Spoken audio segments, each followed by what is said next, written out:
Chapter 1. Goodbye to New York. When Paul Linny Morison left New York on the SS Pandaric for England, his natural optimism lent him a certain indifference to the circumstances surrounding his sailing. By the time the ship was 2 days out, he'd surrendered most of his indifference and was relying almost desperately for consolation on what was left of his optimism.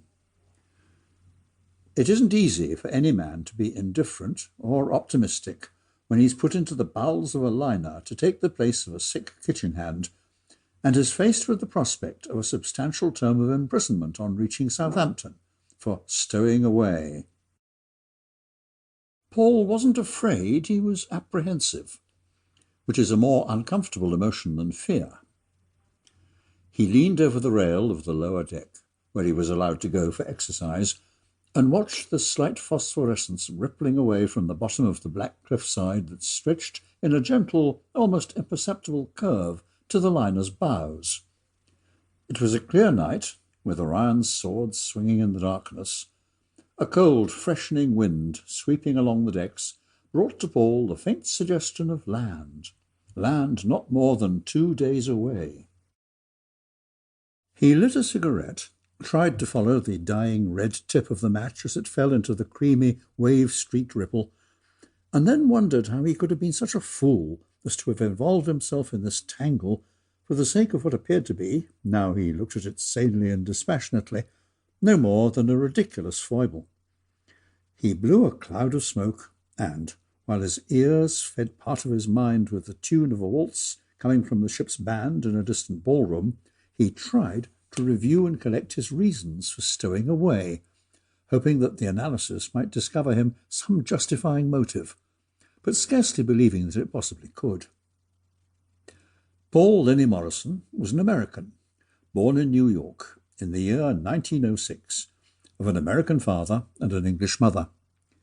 Although Paul had only been 15 when his mother died, he'd never been able to rid himself of the impression that his mother regarded her marriage to an American railroad engineer as a mistake of enthusiastic youth. It was no folly for an English girl to fall in love with a young American engineer on vacation in England, but to accept his proposal of marriage was a very different matter.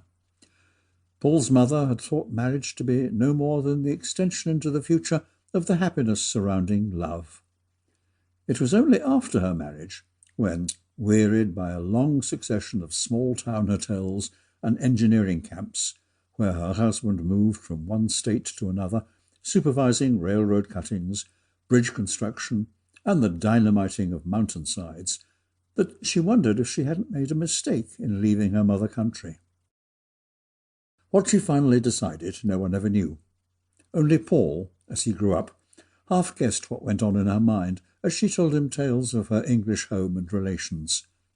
She had come from Wisbeach, a small river port near the Wash, and as her nostalgia grew, so her stories and descriptions of the town and surrounding country took shape and life, were painted in bold lines and rich hues by her willing imagination, and started little Paul's heart and mind rioting in a colourful haze that inspired the young boy into ineffectual revolt at the grey sidewalks of New York and the draughty weatherboarding of country hotels.